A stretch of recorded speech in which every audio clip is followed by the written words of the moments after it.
It is my great privilege to present to you now the Honorary National Chief of the Order of the Arrow, our beloved founder, Dr. E. Erner Goodman.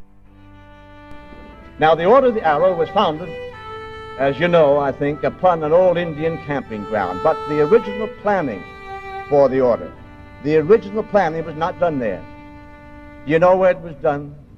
It was done in Independence Hall, where the Declaration of Independence and the Charter of our Liberties was developed, where our country was born, this great democratic republic.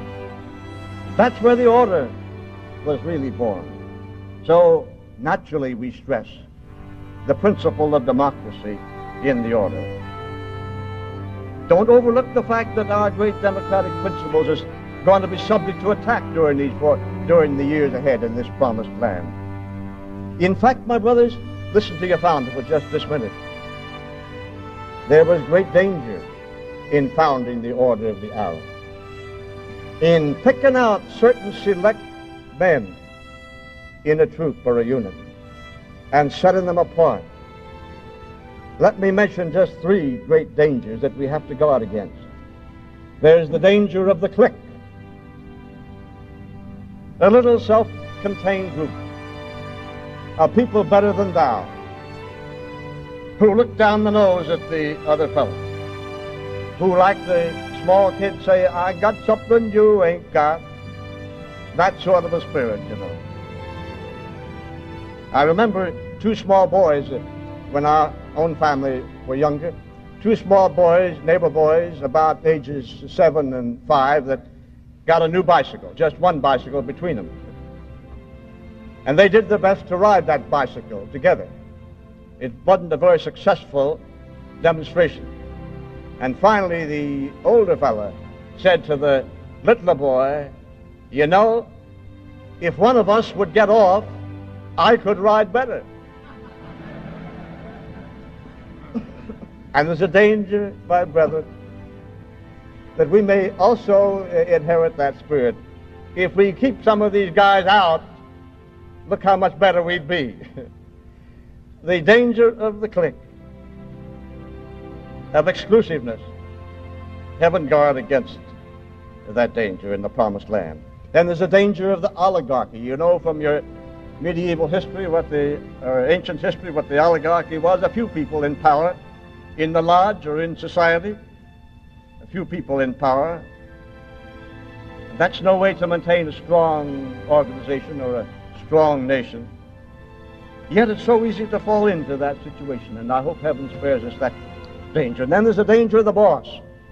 The danger of the boss emerging to hazard our democracy, our democratic spirit. A dictator running the lodge or a dictator running the land.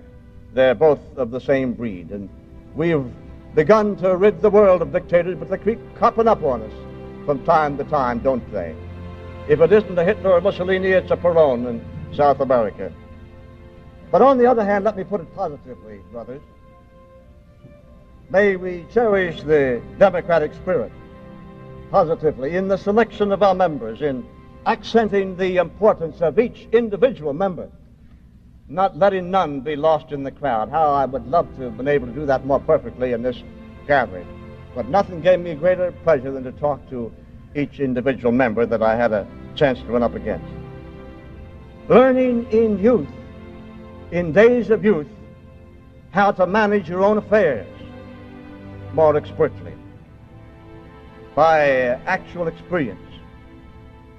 There was a country schoolmarm up there where I live who was trying to teach her boys and girls that idea of expressing themselves fully and in description. She said, now, boys and girls, I want you to imagine that you were trying to describe a horse to an Eskimo boy that never saw a horse. How would you do it? One kid put up his hand. He said, I would say a horse is an animal with a leg at each corner, and sat down. Another kid got up and said a horse is an animal with long hair at each end, and he sat down.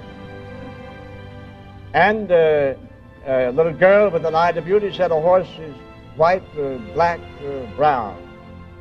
But the kid kept waving his hand back in the rear row, and finally she came to him. And she said, "Well, Johnny, what would you say?" He said, "I would say, come here, little Eskimo boy, and I'll show you a horse." When some, what's the name that they use now, egghead, says to me, "What do you mean about teaching young men to run their own affairs?" I'll say to my brother, the egghead, "Come to Bloomington with me, or its equivalent, and I'll show you young men running their own affairs and running it to the Queen's taste." Let's remember that as we carry on with the democratic spirit. Oh, it's a precious thing, this spirit of democracy which is ours. Take it with you, my brothers, into the promised land that lies ahead, and may God bless you all.